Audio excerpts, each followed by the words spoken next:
तुम्हारा अन्नदाता, पग पग पर है संग तुम्हारे अन्नदाता। लहू किसानों का बन के पसीना सींचता है धरती का सीना। मेहनत का तेरी हक दिलवाने, नई तकनीक नई खोज बताने। पशुधन को गुणवान बनाना, पौध सुरक्षा को सिखलाना, खेती के सब गुर समझाने, भारत का सरताज बनाने। आठों पहर है संग तुम्हारे अन्नदाता, अन्नदाता। नमस्कार, मैं कात्यायनी चतुर्वेदी आप सभी दर्शकों का अन्नदाता कार्यक्रम में बहुत स्वागत करती हूं। हर रोज की तरह कार्यक्रम में हम लेकर आते हैं खेती बाड़ी से जुड़ी हुई बहुत सारी लाभकारी जानकारियां। तो चलिए सबसे पहले देखते हैं क्या है विशेष आपके लिए आज के कार्यक्रम में। वैज्ञानिक तकनीक से प्याज की रोपाई पर जानकारी।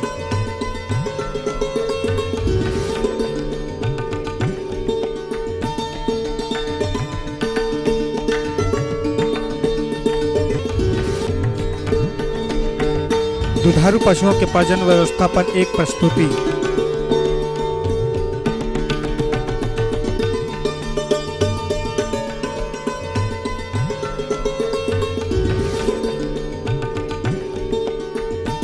धान की वैज्ञानिक तरीके से रोपाई पर जानकारी।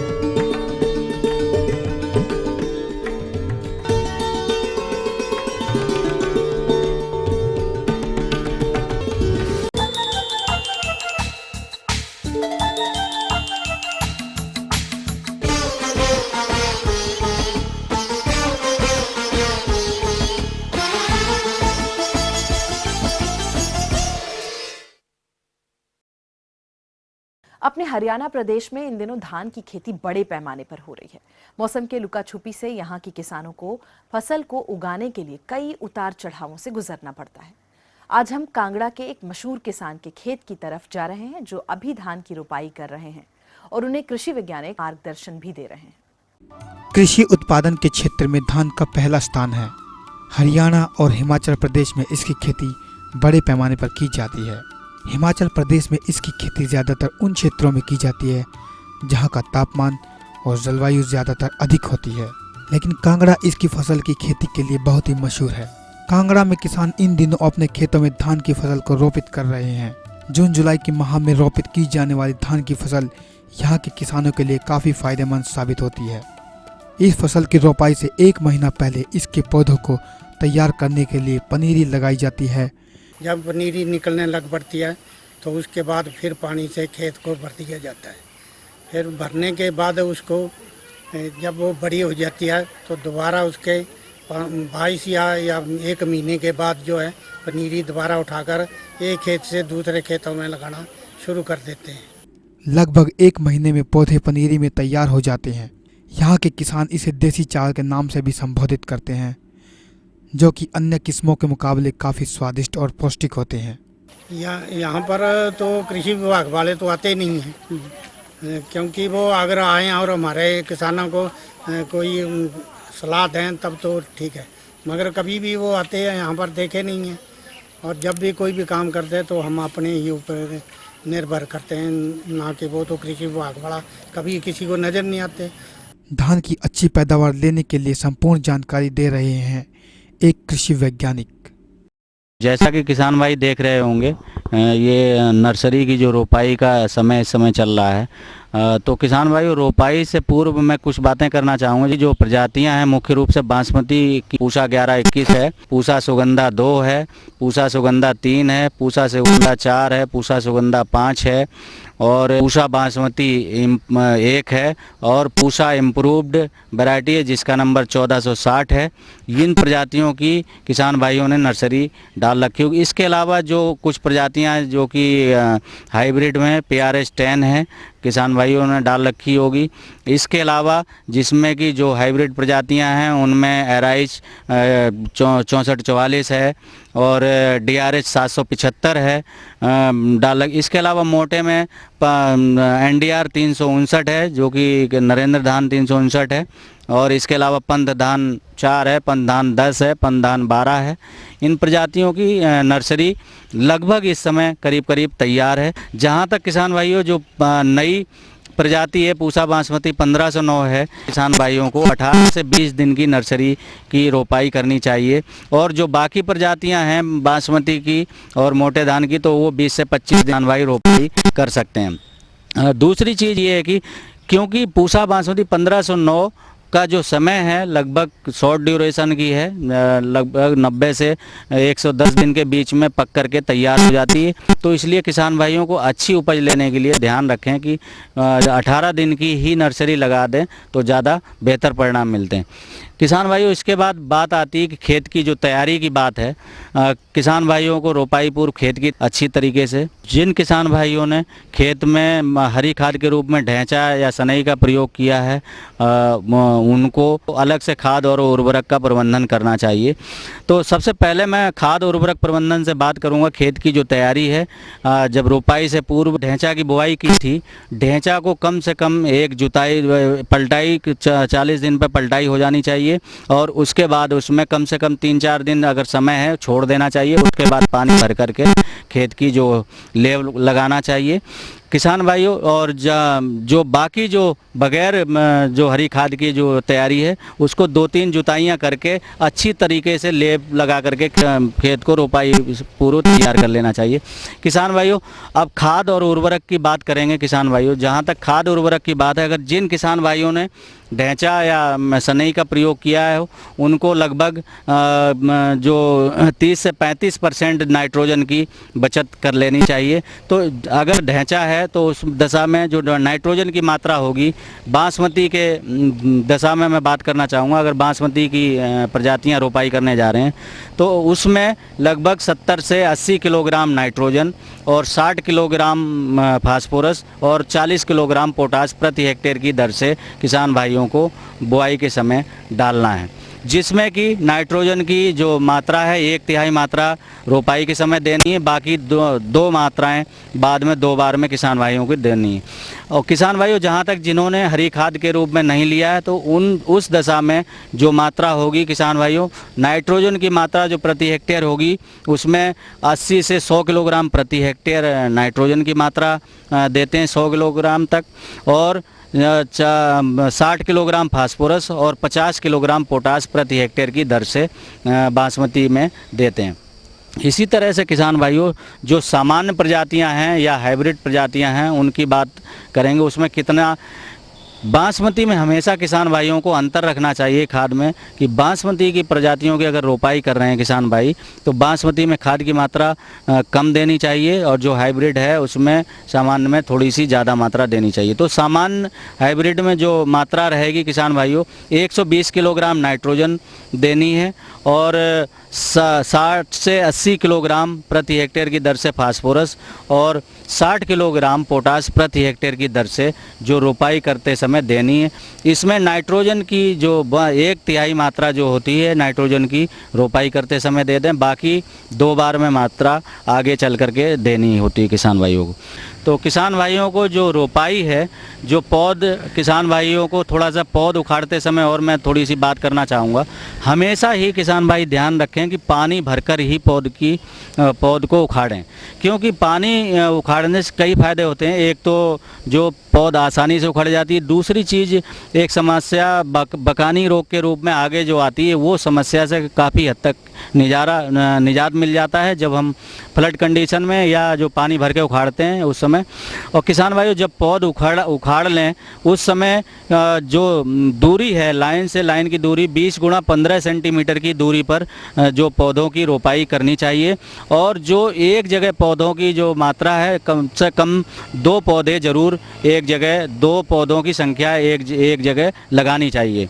और इसके बाद किसान भाइयों और पौधे कोशिश करें सीधे खड़े होने चाहिए, ये नहीं कि जल्दी में लगा दिया और कुछ पौधों के ऊपर ऊपर रह गए, थोड़ा सा ज़मीन के अंदर लेते हुए रोपाई करनी चाहिए किसान भाइयों। इसके बाद बात आती है कि खरपतवार नियंत्रण के लिए क्या करें। जो रोपाई किसान भाइयों हो रही है उस समय जो खरपतवार नियंत्रण की अगर शुरू में बात करें, 3 दिन के अंदर, रोपाई के 3 दिन के अंदर ब्यूटाक्लोर जो मात्रा है उसकी 1.5 किलोग्राम प्रति हेक्टेयर की दर से 2 से 3 सेंटीमीटर पानी भरे रहते हुए डाल देना चाहिए, जिससे कि जो खरपतवार हैं वो आगे ना आ पाएँ।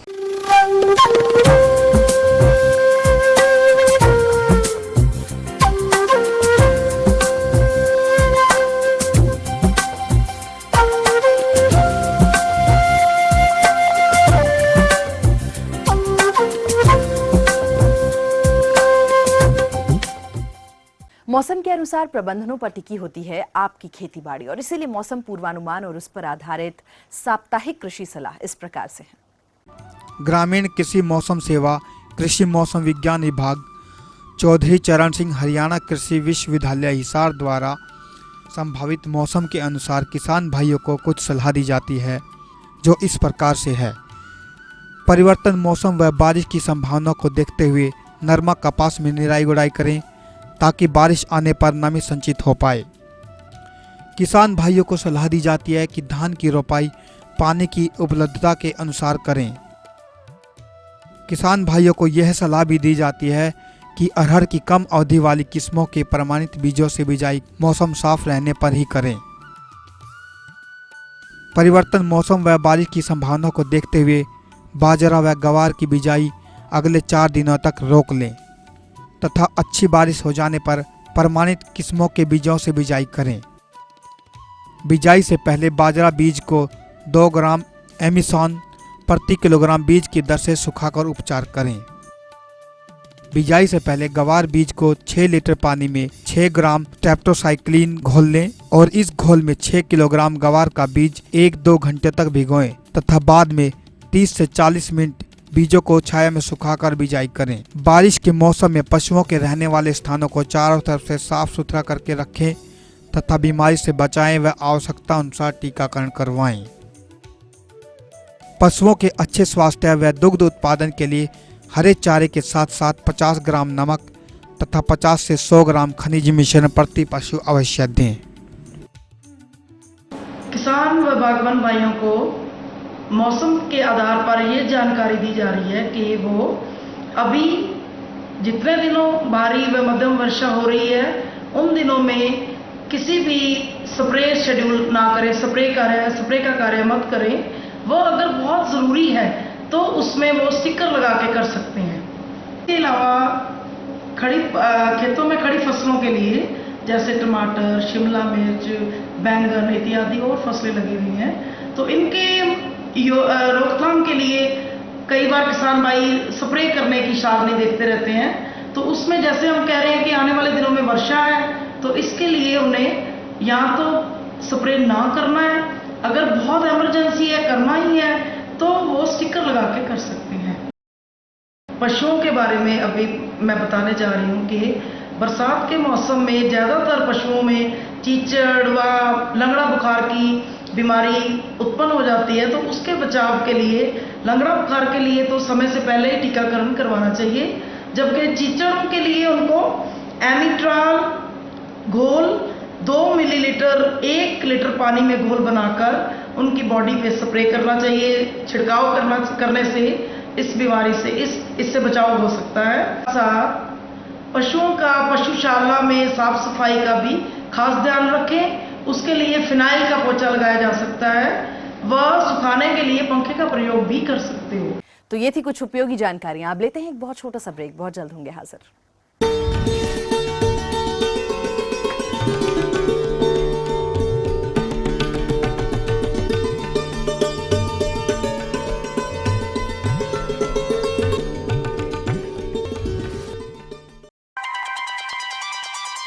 चमकते दमकते शहरों से सादा सपाट गांव देहात, दिन से रात, खास हो के आम, ताई से ताऊ,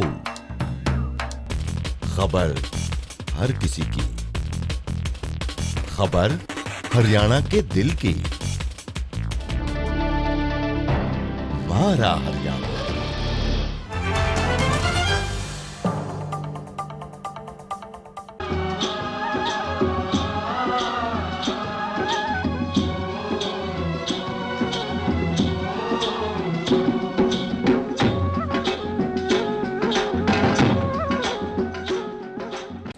ब्रेक के बाद आपका एक बार फिर से बहुत स्वागत है। आप देख रहे हैं आपका खास कार्यक्रम अन्नदाता, और चलिए अब आगे बढ़ते हैं अगली प्रस्तुति की ओर।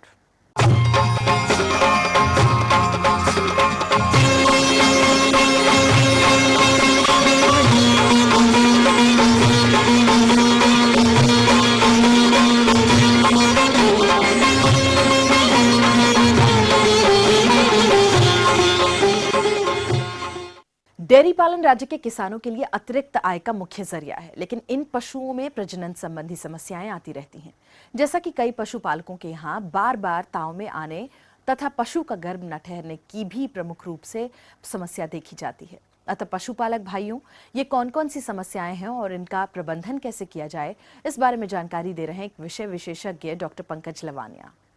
पशुपालक भाइयों, आज अपन बात करेंगे दुधारू जानवरों के प्रजनन व्यवस्था पर।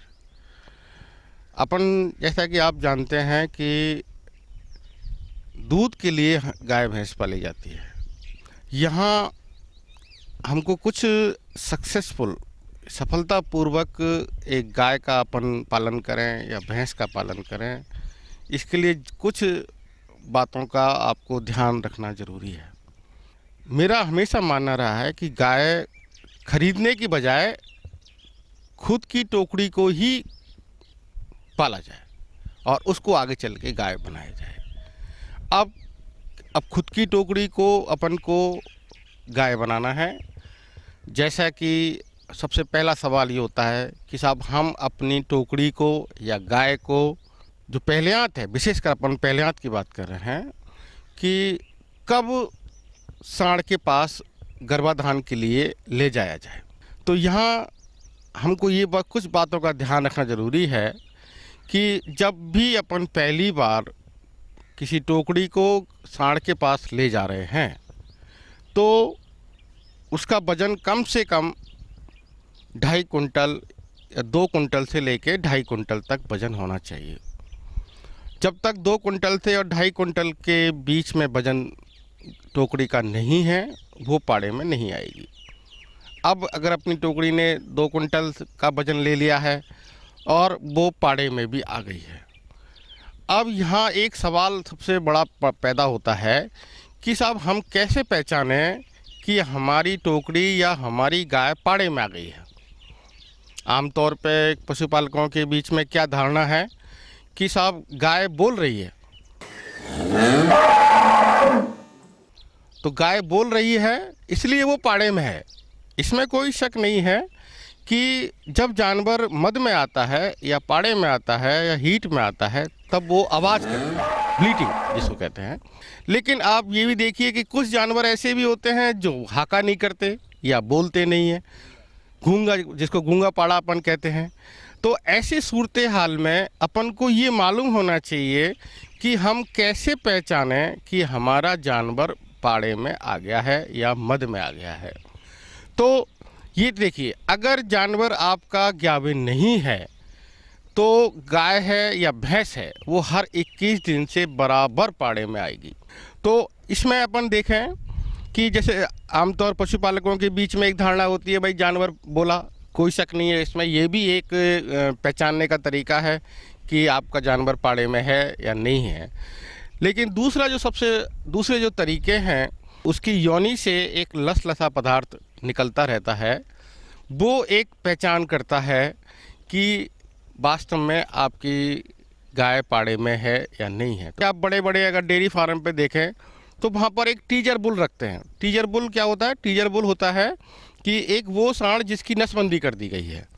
तो वो क्या करते हैं कि सुबह सुबह गायों के झुंड में उस टीजर बुल को छोड़ देते हैं। तो उस टीजर बुल के बैली पे, छाती पे एक पेन टाइप लगा देते हैं ताकि वो जब उन गायों पे चढ़ेगा तो वो निशान उन गायों की पीठ पे भी होगा। तो उनको वो अलग से जाके नोट चेक कर लेते हैं कि वाकई ये गाय हीट में है या नहीं है, क्योंकि लेकिन ये व्यवस्था एक बड़े बड़े डेयरी फार्म की होती है। अब सवाल ये होता है कि हम गाँव में कैसे करें। अब गांव में जो पर्टिकुलर जो 2-2, 3-3 गाय या भैंस रखे हुए हैं, उनके लिए चाहिए कि वो अपनी सुबह सुबह जानवरों को देखें कि उनके कोई लसलसा पदार्थ निकल रहा है या नहीं है। इससे बेहतर तरीका ये भी होता है कि अपन अगर थोड़ा रिकॉर्ड भी रखें कि हमारा जानवर कब ब्याया था। अगर ये तारीख अपन को मालूम है, ब्याने के बाद वो 2 महीने बाद, 2.5 महीने बाद फिर पाड़े में आता है, तो अपन को मालूम पड़ जाएगा कि भाई हाँ अब पाड़े में आया है। तो जब आपको ये पहचान के साथ कि जानवर बोला, अगर बोला भी नहीं है तो उसका अगर योनि से लसलसा पदार्थ निकल रहा है, तो ये अगर देखने से अपन को मालूम पड़ जाता है कि हाँ हमारा जानवर पाड़े में आ गया है। अब दूसरा सवाल यहाँ उठता है कि अब हम सांड के पास कब ले जाएं। अक्सर क्या देखा गया है कि जैसे ही मालूम पड़ा, घर से बताया कि साहब आज गाय या भैंस बोली, तो उनके मालिक सांड के पास में जानवरों को लेके चले जाने लगते हैं। ये एक तरीका गलत है। उसमें हम लोगों को क्या करना चाहिए कि देखिए, जब जानवर पाड़े में आता है उसके सही 12 घंटे बाद बच्चेदानी का मुंह खुलता है। तो कहने का मतलब क्या हुआ कि अगर आपने सुबह देखा कि आपका जानवर पाड़े में है, तो शाम को सांड के पास ले जाना है। और अगर शाम को देखा है गाय को भाई पाड़े में है, तो अगले दिन सुबह उसको सांड के पास ले जाना है। ये अपन को हमेशा याद रखना है कि कब अपनी गाय को पाड़े में आने के बाद सांड के पास ले जाना है। थोड़ा एक अपन ये देखें, जिस सांड के पास अपन गाय को ले जा रहे हैं उस सांड के बारे में भी हमको जानकारी होना चाहिए कि इसकी बेटियों ने कितना कितना दूध दे रखा है। अगर अपन ये ध्यान रखेंगे हाँ भाई ये अच्छी नस्ल का सांड है, इससे अपनी गाय को गाभिन कराएंगे। तो एक तो गाभिन कराने का तरीका ये प्राकृतिक तौर पे है, लेकिन दूसरा तरीका आज जो सबसे बढ़िया है कृत्रिम गर्भाधान का। कृत्रिम गर्भाधान से भी आप अपनी गायों को भी गाभिन करा सकते हैं। तो कृत्रिम गर्भाधान से जो अपन कराते हैं तो वो अपन को सांड की, जिस सांड का स्ट्रॉ गाय को लगाया जा रहा है उस सांड की सारी जानकारी उस स्ट्रॉ के ऊपर होती है। हमको मालूम होता है कि इस सांड की बेटियों ने इतना इतना दूध दे रखा है। अक्सर क्या है कि 5-5, 6-6 महीने निकल जाते हैं और पशुपालक ये समझते हैं नहीं हमारी गाय गाभिन है, लेकिन बाद में आके मालूम पड़ता है ये तो ठाली है।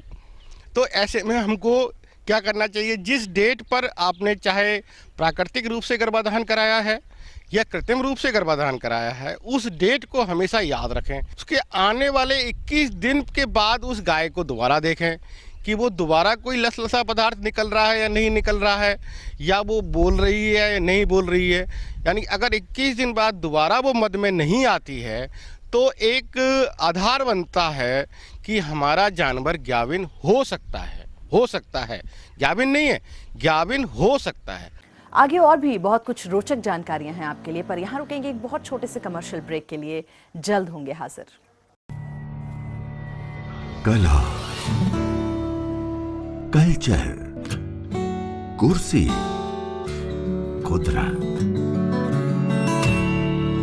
थोड़ा और करीब चलिए, महसूस करिए अपना हिमाचल हमारे साथ।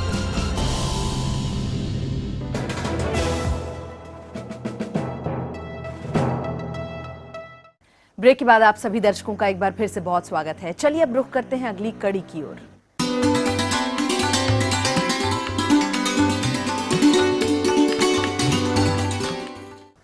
अन्नदाता हेल्पलाइन निशुल्क फोन संपर्क सेवा के माध्यम से आपके द्वारा पूछे गए प्रश्नों में से 1 या 2 महत्वपूर्ण प्रश्नों का हम अपने कार्यक्रम में शामिल कर उसे जवाब भी देते हैं। और इसी के तहत आज का चयनित प्रश्न और उसका जवाब इस प्रकार से है।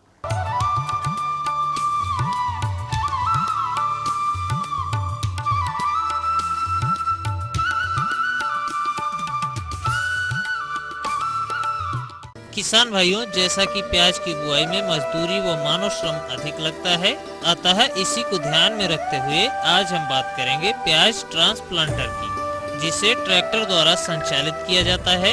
इस हेतु 50 हॉर्स पावर ट्रैक्टर की आवश्यकता होती है।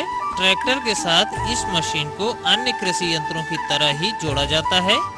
उसके उपरांत 12 मजदूरों को प्लांटर के पीछे बिठाकर बुआई की जाती है। मजदूर एक एक पौध को हॉपर अर्थात ओरनी में डालता जाता है। जिसमें पौध सीधे हल के पीछे जाकर गिरती है और इस प्रकार पौध की रोपाई हो जाती है। इसमें सावधानी के रूप में किसानों को ध्यान रखना चाहिए कि ट्रैक्टर एक ही गति से चले, क्योंकि यदि गति में परिवर्तन होगा तो इसका सीधा असर पौध रोपण पर पड़ेगा। इसमें पौधे से पौधे की दूरी 3 इंच रखी जाती है तथा लाइन से लाइन की दूरी 5 इंच होती है तथा यह यंत्र एक बार में 12 लाइनों में बुआई का कार्य पूर्ण करता है, जबकि हाथ से बुआई करने पर पौधे व पंक्ति की दूरी उचित नहीं रखी जा सकती। किसान भाइयों, यदि इस यंत्र के द्वारा पौधरोपण में होने वाले व्यय की तुलना मानव श्रम द्वारा रोपाई हेतु होने वाले व्यय से करें तो मानव श्रम द्वारा प्रति एकड़ रोपाई हेतु लगभग 15 कुशल मजदूरों की आवश्यकता होती है और प्रति मजदूर पर 200 रुपए प्रति दिन का खर्च आता है।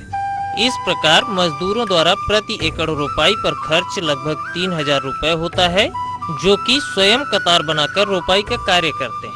इसके अलावा मजदूरों द्वारा बुआई करने पर 10% तक लगाई गई पौध मर जाती है, जबकि प्लांटर द्वारा प्याज की रोपाई करने में 12 मजदूरों की आवश्यकता होती है, जो कि लगभग 2 घंटे में 1 एकड़ क्षेत्रफल की रोपाई आसानी से कर देता है। अब यदि इस पर होने वाले खर्च की बात करें तो 50 हॉर्स पावर ट्रैक्टर में प्रति घंटे का खर्च 300 रुपए होता है। अतः प्लांटर द्वारा रोपाई पर प्रति एकड़ ट्रैक्टर पर खर्च 600 रुपए आया। साथ ही इस प्लांटर से रोपाई करने हेतु 12 मजदूरों की आवश्यकता होती है, जिस पर प्रति मजदूर का खर्च 200 रुपए प्रतिदिन आता है, जो कि एक दिन में 4 एकड़ क्षेत्रफल की रोपाई करते हैं। अतः मजदूरों पर प्रति एकड़ व्यय की बात करें तो लगभग 600 रुपए होता है। इस प्रकार प्लांटर पर रोपाई करने पर कुल खर्च 1200 रुपए प्रति एकड़ आता है। किसान भाइयों, अब यदि मानव श्रम व प्लांटर द्वारा प्याज की रोपाई पर आर्थिकी की तुलना करें तो मानव द्वारा रोपाई करने पर प्रति एकड़ रोपाई पर कुल खर्च 3000 रुपए होता है, जो कि एक दिन में 1 एकड़ क्षेत्रफल की रोपाई करते हैं, जबकि प्लांटर द्वारा रोपाई करने पर कुल खर्च 1200 रुपए आता है, जो कि लगभग 2 घंटे में 1 एकड़ क्षेत्रफल की रोपाई करता है। इस प्रकार किसान भाइयों, प्लांटर द्वारा प्रति एकड़ रोपाई करने पर लगभग 1800 रुपए की बचत के साथ 6 घंटे समय की बचत भी हो जाती है।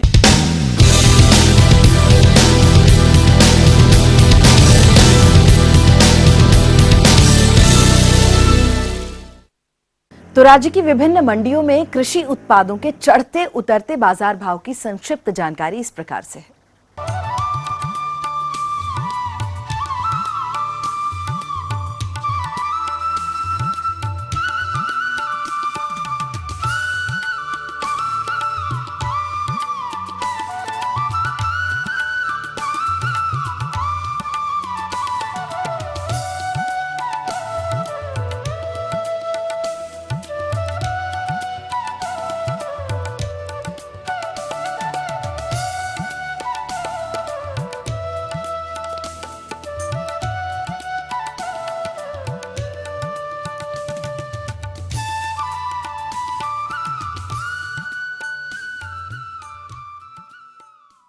और आइए अब देखते हैं कल दिखाए जाने वाले कार्यक्रम की मुख्य झलकियां।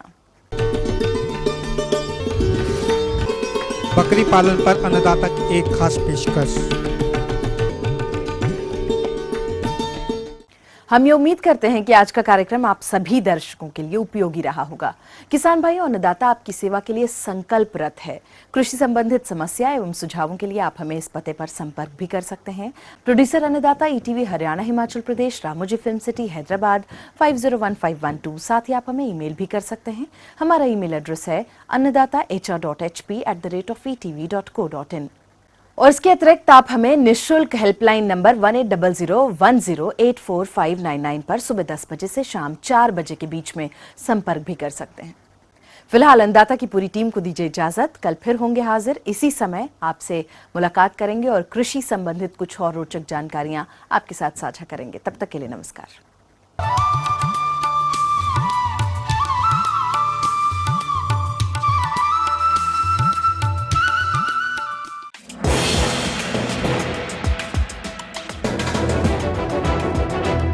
आप देख रहे हैं ईटीवी न्यूज़ हरियाणा हिमाचल प्रदेश, खबर ही जीवन है।